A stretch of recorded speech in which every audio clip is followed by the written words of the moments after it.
അപ്പോൾ ദേ നമ്മൾ ബേബിയുടെ വാക്സിനേഷൻ എടുക്കാൻ വേണ്ടിയിട്ട് പോവുകയാണ്. ശുക്രമണി നമ്മൾ പോവുകയാണ്. 45 ഡേയ്സിൻ്റെ ഒരു ഇഞ്ചക്ഷനുണ്ട്, അതെടുക്കാനായിട്ടാണ് പോകുന്നത്. അപ്പം ഭയങ്കര ഒരു വിഷമമൊക്കെ ഉണ്ട്. കാര്യം എനിക്കാണെങ്കിൽ ഭയങ്കര പേടിയൊക്കെ ഒത്തിരി ആ ഒരു പിടിച്ചു കൊടുക്കാൻ. അപ്പം ഞാൻ ഷിയാനോട് പറഞ്ഞു ഷിയ പിടിച്ചു കൊടുക്കാനായിട്ട്. പക്ഷേ അവർ എങ്ങനെയാണെന്ന് അറിയത്തില്ല, ആരുടെ അടുത്ത് പറയുമെന്ന് അറിയത്തില്ല. മിക്കവാറും എൻ്റെ അടുത്തായിരിക്കും കുഞ്ഞിനെ പിടിക്കാൻ പറയുന്നത്. എനിക്കാണെങ്കിൽ ഭയങ്കര ടെൻഷനുണ്ട്, ഒരു രക്ഷയില്ല. ഭയങ്കര ടെൻഷൻ എന്ന് വെച്ചാൽ ഭയങ്കര ടെൻഷനാണ്. എനിക്ക് ഇവനെ ഇഞ്ചക്ഷൻ എടുക്കുമ്പോൾ ഇവൻ കരയുമ്പോൾ, അല്ലാതെ കരയുമ്പോൾ തന്നെ നമുക്ക് ഭയങ്കര ടെൻഷനാണ്. അപ്പോൾ ഈ ഇഞ്ചക്ഷൻ എടുത്ത് കഴിയുമ്പോൾ വല്ലാത്തൊരു അസ്വസ്ഥതയായിരിക്കും. ശുക്രമണി നമുക്ക് ഇഞ്ചക്ഷൻ എടുക്കാൻ പോവാ കുറ്റി വെക്കാം നോക്കുവാണ്. എന്തായാലും ഷിയ റെഡിയാവാൻ പോകുന്നത്. നമ്മൾ ഓട്ടോയിലാണ് പോകുന്നത്. അപ്പം ഇവിടെ പെട്ടെന്ന് പോകണം, അതുകൊണ്ട് കുറേ ടൈമായി. അപ്പം വേഗം പോയിട്ട് വരാം. ശുക്രോയ് നോക്കിയേ, ഇവാൻ നമ്മൾ ബേബിയുടെ ഫസ്റ്റ് വാക്സിനേഷൻ എടുക്കാൻ വേണ്ടി പോകുകയാണ്. ജെസ്സിയുടെ ഭയങ്കര ടെൻഷൻ. ബേബി ആണെങ്കിൽ ഇപ്പോഴേ കിടന്ന് തന്നെ കരഞ്ഞുകൊണ്ടിരിക്കുകയാണ്. ട്രയൽ. അപ്പം നമ്മൾ നേരെ ഹോസ്പിറ്റലിലോട്ട് പോവുകയാണ്. ബേബീനെ നല്ലതുപോലെ സെറ്റാക്കിയിട്ടൊക്കെ പുറത്തോട്ട് ഇറങ്ങുമ്പോൾ കാണിച്ചു തരാം. ബേബി ഇവിടെ കിടന്ന് ഭയങ്കര വിഷയമാണ്. പുറത്തോട്ട് ഇറങ്ങുമ്പോൾ കാണിച്ചു തരാം. This is my entertainment.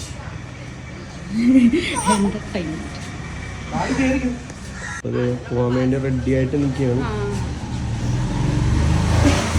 അപ്പോൾ ഇറങ്ങാൻ പോവാണ്. ജെച്ച ഭയങ്കര ടെൻഷനാണ്, ഈ കിടന്ന് കരയുക എന്നുള്ളൊരു പേടിയാണ്. ഇപ്പൊ തന്നെ കരച്ചില്ല. അപ്പോൾ അതേ പോവാൻ ഞാൻ വണ്ടി എടുക്കാൻ പോകുന്നു. അപ്പോൾ നമ്മൾ പോവുകയാണ്. ജെച്ച ഓട്ടോയിൽ കയറിയിട്ടുണ്ട് ബേബിയായിട്ട്. അപ്പം നമ്മുടെ ബെൻസ് സ്റ്റാർട്ട് ചെയ്യാൻ പോകുകയാണ്. Tata bye bye.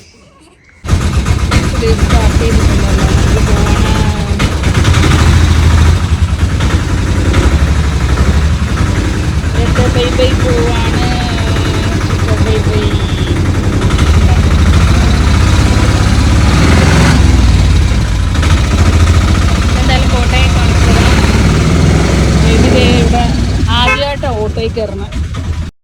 അപ്പോൾ ഇതേ നമ്മളങ്ങനെ ഇഞ്ചക്ഷൻ എടുക്കാൻ വന്നിരിക്കുകയാണ്. നമ്മുടെ അടുത്ത് തന്നെ ഉള്ള ഒരു ക്ലിനിക്കിലാണ്. അപ്പോൾ എൻ്റെ കയ്യിൽ നിന്ന് ബേബീനെ ആ ഒരു സിസ്റ്റർ വാങ്ങിച്ച് കൈ പിടിച്ചിരിക്കുകയാണ്. അവൻ കരഞ്ഞപ്പോഴത്തേക്കും അവർ എടുത്ത് ഒന്ന് കൊഞ്ചിച്ചപ്പോൾ കരച്ചിൽ നിർത്തി. അങ്ങനെ അവർ ഒ പി ചീട്ടൊക്കെ തന്നു, എനിക്കും തന്നു ബേബിക്കും തന്നു. അങ്ങനെ ഞങ്ങളിത് വെയിറ്റ് ചെയ്യുവാണ് ഇഞ്ചക്ഷന് വേണ്ടിയിട്ട്. അങ്ങനെ ഡോക്ടറെ കണ്ടു കഴിഞ്ഞപ്പോൾ ഇതേ ബേബി ഭയങ്കര കരച്ചിലായിരുന്നു. അങ്ങനെ ഞാനത് സൂത്രമൊക്കെ വെച്ച് കൊടുത്ത് നല്ലപോലെ ഒന്ന് കാമാക്കി. പക്ഷെ പുള്ളിക്കാരൻ ഇപ്പം തന്നെ ഉറങ്ങും കേട്ടോ. ആ ഒരു ലെവലിലാണ്, കണ്ണൊക്കെ അടഞ്ഞടഞ്ഞ് പോവുകയാണ്, ഉറങ്ങിയിരിക്കുകയാണ്. ദേ അപ്പം തന്നെ നമ്മളെ അങ്ങോട്ട് വിളിച്ചു കുത്തിവെക്കാൻ വേണ്ടിയിട്ട്. അപ്പോൾ ആദ്യം തന്നെ അവർ 2 സിറപ്പ് കൊടുത്തു. സിറപ്പ് കൊടുത്തപ്പോൾ വലിയ വിഷയമൊന്നുമില്ലായിരുന്നു. സിറപ്പൊക്കെ കഴിക്കാൻ ഇഷ്ടമാണ്, കുഴപ്പമൊന്നുമില്ല. കുത്തിവെപ്പൊക്കെ കഴിഞ്ഞിട്ട് ആള് ഞങ്ങളോട്ട് ഭയങ്കര ഡേഞ്ചർ ആക്കിയിരിക്കണം.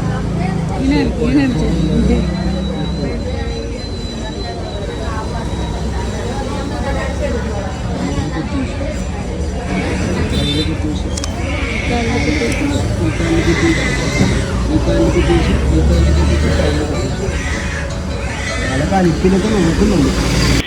അപ്പം നമുക്ക് 3 ഇഞ്ചക്ഷനായിരുന്നു ബേബിക്ക് എടുക്കാനുണ്ടായിരുന്നത്. അതിലൊരെണ്ണം കയ്യിലും 2 തൊടയിലുമാണ് എടുക്കാനുള്ളത്. ആദ്യത്തെ 2 വേദന ഉണ്ടായിരുന്നു, നോർമലായിട്ടുള്ളത്. പക്ഷേ 3ാമത്തെ ഇതെടുത്തപ്പോൾ ഭയങ്കര കരച്ചിലായിരുന്നു, ഒരു രക്ഷയിലായിരുന്നു. അങ്ങനെ 3 ഇഞ്ചക്ഷനും എടുത്ത് ഞങ്ങൾ അരമണിക്കൂർ അവർ ഇരുന്നിട്ട് പോകാൻ പറഞ്ഞു, എന്തെങ്കിലും റിയാക്ഷനോ എന്തെങ്കിലും ഉണ്ടോ എന്ന് അറിയാൻ വേണ്ടിയിട്ട്. അങ്ങനെ ഞങ്ങൾ വെയിറ്റ് ചെയ്യുമായിരുന്നു. പിന്നെ ഇടയ്ക്ക് ഭയങ്കര കരച്ചിലായിരുന്നത്. അങ്ങനെ ഷിയാടെ കൈ കൊടുത്തപ്പോഴത്തേക്കുമാണ് ഒന്ന് ഓക്കെ ആയതാൾ. ഇപ്പോൾ ഉഷാറായിട്ട് ഇരിപ്പുണ്ട്, കുഴപ്പമൊന്നുമില്ല. അങ്ങനെ അരമണിക്കൂർ ആവാനായിട്ട് ഭയങ്കര പാടായിരുന്നു. ഒത്തിരി നേരം ഇരുന്ന് കഴിഞ്ഞതിന് ശേഷം അരമണിക്കൂറായി.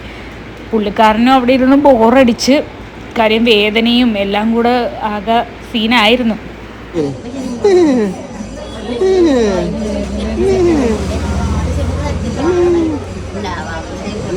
നമ്മൾ കുത്തിവെപ്പൊക്കെ എടുത്തു കഴിഞ്ഞിട്ട് പോകുകയാണ് ഗൈസ്. ജെച്ച പുറകിലിരിക്കൊണ്ട് ഞാൻ വണ്ടി ഓടിക്കുകയാണ്. അപ്പോൾ ജെച്ചാക്ക് വീഡിയോ എടുക്കാൻ പറ്റത്തില്ല, അതുകൊണ്ടാണ് ഞാൻ എടുത്തത്. അപ്പം നമ്മൾ പോകുകയാണ്. തിരക്കൊന്നും ഇല്ലാത്ത റോഡാണ്, അതുകൊണ്ടാണ് ഫോൺ പിടിച്ച് വീഡിയോ എടുക്കുന്നത്. അങ്ങനെ തിരക്കുണ്ടെങ്കിൽ നമ്മൾ ഒരിക്കലും അങ്ങനെ ചെയ്യത്തില്ല. അപ്പോൾ എന്തായാലും ഇതൊന്ന് കാണിക്കാൻ വേണ്ടി എടുത്തതേയുള്ളൂ. ഓക്കെ, അപ്പോൾ നമ്മൾ ബേബി ഇഞ്ചക്ഷനൊക്കെ എടുത്തിട്ട് അത് കരച്ചിലൊക്കെ ആയിരുന്നു. പിന്നെ ഒരുവിധം സമാധാനിപ്പിച്ചിട്ടൊക്കെ ഉണ്ട്. അപ്പോൾ ഞങ്ങൾ നേരെ വീട്ടിലേക്ക് പോകാൻ ഇഞ്ചക്ഷൻ കഴിഞ്ഞ് എന്താ പാരസെറ്റമോളൊക്കെ തന്നിട്ടുണ്ട്. ബേബി എൻ്റെ ബേബിയാണ്, എൻ്റെ ബേബി ഇവൻ ബേബി തിരിച്ച് കുഞ്ഞ് തിരിച്ച്. അങ്ങനെ ബേബി കരച്ചിലൊക്കെ അടക്കി പിടിച്ച് വേദനയൊക്കെ സഹിച്ച് ഇങ്ങനെ ഓട്ടോയിൽ ഇരിക്കുകയാണ്. ഇതേത് വാഹനമാണെന്ന്. കാര്യം ഓട്ടോയിൽ ആദ്യമായിട്ടാണ് പുള്ളിക്കാരൻ കയറുന്നത്. അങ്ങനെ നൈസായിട്ട് ഇങ്ങനെ എൻ്റെ മുഖത്തേക്ക് നോക്കുക, ഇതെവിടെയാണ് കൊണ്ടുപോകുന്നത്. അപ്പോൾ നമ്മൾ ഹോസ്പിറ്റലിൽ നിന്നൊക്കെ വന്നിട്ട് കൊച്ചിന് മരുന്ന് തന്നായിരുന്നു. പാരസെറ്റാമോളിൻ്റെ സിറപ്പാണ്. അതായത് കുത്തിവെപ്പ് 2 കാലിലും ഉണ്ടായിരുന്നു, 1 കയ്യിലും ഉണ്ടായിരുന്നു. അപ്പം നല്ല 3 കുത്തിവെപ്പ് ഉണ്ടായിരുന്നു. നമ്മൾ വിചാരിച്ചത് 1 കുത്തിവെപ്പേ ഉള്ളതാണ്. ഭയങ്കര വിഷയമായിരുന്നു. പിന്നെ എന്തോ ഇപ്പോൾ കുഴപ്പമില്ലാണ്ടിരിക്കുന്നു. അപ്പം ഡോക്ടർ പറഞ്ഞ കാര്യം എന്താണെന്ന് വെച്ച് കഴിഞ്ഞാൽ ഇടത്തേക്കാലിലെടുത്ത കുത്തിവെപ്പിന് ഭയങ്കര വേദനയായിരിക്കും എന്നാണ്. അപ്പം ഇടയ്ക്കിടക്ക് ഈ ഇടത്തേക്കാൽ ഇങ്ങനെ എക്സസൈസ് ചെയ്ത് കൊടുക്കണമെന്ന് പറഞ്ഞു. അത് മസിലഴിയാൻ വേണ്ടിയിട്ടാണ്. നല്ല മസിൽസിനാണ് എടുത്തേക്കുന്നത്. അപ്പം പ്രത്യേകം എടുത്തു പറഞ്ഞ കാര്യം എന്താണെന്ന് വെച്ച് കഴിഞ്ഞാൽ അതിനകത്ത് ബാമ്പ് പുരട്ടരുത്, പിന്നെ ചൂട് കൊള്ളിക്കരുത്, തണുപ്പ് വെക്കരുത്, ഒന്നും ചെയ്യരുത്. അത് എക്സസൈസ് ചെയ്ത് കൊടുക്കുക. പിന്നെ ഈ പാരസെറ്റാമോളിൻ്റെ സിറപ്പ് തന്നിട്ടുണ്ട്. 2.9 ml വെച്ച് 8 മണിക്കൂർ ഇടവിട്ട് കൊടുക്കാൻ പറഞ്ഞു. അതായത് പനി പോലെയുള്ള ഇങ്ങനെ ചൂടൊന്നും വരാണ്ടിരിക്കാൻ വേണ്ടിയിട്ടാണ് അങ്ങനെ പറഞ്ഞത്. അപ്പം നമുക്ക് കിട്ടിയൊരു അറിവ് നിങ്ങളിലോട്ട് പകർന്നു തന്നതേ ഉള്ളൂ. പിന്നെ ഒരു 9 മാസം പ്രായമുള്ളൊരു കൊച്ചിനെ കുത്തിവെക്കാൻ വന്നായിരുന്നു. അത് കുത്തിവെച്ച് കഴിഞ്ഞപ്പോൾ 4 ഇഞ്ചക്ഷൻ ഉണ്ടായിരുന്നു ആ കൊച്ചിന്. അപ്പം ആ കൊച്ചിൻ്റെ കാര്യം പറഞ്ഞാൽ എന്താണെന്ന് വെച്ച് കഴിഞ്ഞാൽ അതിന് ഒന്നും ചെയ്യേണ്ട, എക്സസൈസ് പോലും ചെയ്യേണ്ട, അതിൻ്റെ വഴിക്ക് അങ്ങോട്ട് ഇട്ടാൽ മതി, അത് ഓക്കെ ആയിക്കോളും, അല്ലാണ്ട് ഒന്നും ചെയ്യേണ്ടെന്ന് പറഞ്ഞു. ഇതിപ്പം നമ്മുടെ കൊച്ച് 56 ദിവസമായിട്ടുള്ളൂ. അപ്പോൾ അതുകൊണ്ട് പറഞ്ഞാൽ എന്താണെന്ന് വെച്ച് കഴിഞ്ഞാൽ എക്സസൈസ് ഇടയ്ക്കിടയ്ക്ക് ഈ കാലിങ്ങനെ ഇടത്തേക്കാല് മസിൽസിന് കുത്തിവെച്ചുകൊണ്ട് ഇടയ്ക്കിടയ്ക്ക് ഇങ്ങനെ കാലിങ്ങനെ പൊക്കി കൊടുക്കണമെന്ന് പറഞ്ഞു. പിന്നെ ഈ മരുന്ന് ഇടവിട്ട് കൊടുക്കാൻ പറഞ്ഞു. വല്ല ചൂടാ കാര്യങ്ങളൊക്കെ ഉണ്ടെങ്കിൽ ഹോസ്പിറ്റലിലോട്ട് കൊണ്ടുവരാൻ പറഞ്ഞു. അവിടെ നമ്മൾ ഈ കുത്തിവെപ്പൊക്കെ എടുത്തിട്ട് ഒരു അരമണിക്കൂർ അവിടെ ഇരുത്തിയിട്ടാണ് വിട്ടത്.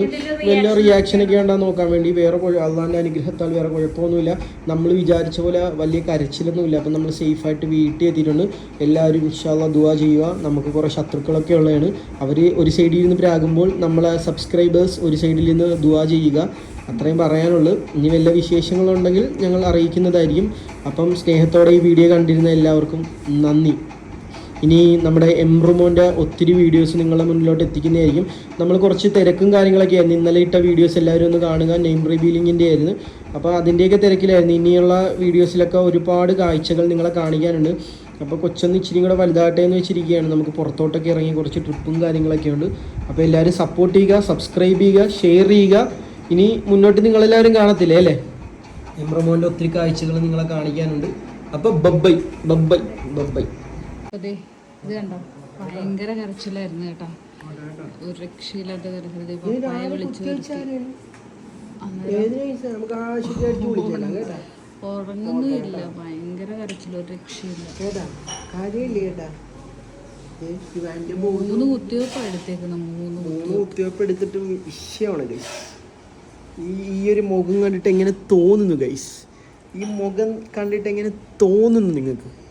ഈ മുഖം ഒന്ന് കണ്ടിട്ട് തോന്നുന്നുണ്ടോ നിങ്ങൾക്ക്? നോക്ക്, ആ ഒരു നിഷ്കളങ്കമായ ഒരു ഒന്നും അറിയാത്ത ഒരു പൈതൽ തോന്നുന്നുണ്ടോ നിങ്ങൾക്ക്?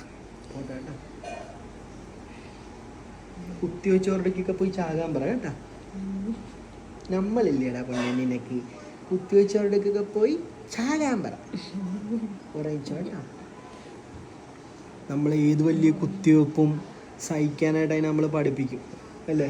അല്ലാണ്ട് പുറകിൽ നിന്ന് കുത്താൻ ഞങ്ങൾ പഠിപ്പിക്കാറില്ല. അതിനെ കുത്തുന്നവരെയൊക്കെ തിരിച്ചടിക്കാനേ നമ്മൾ പഠിപ്പിക്കാറില്ല അല്ലേ? ഉറങ്ങിച്ചോ.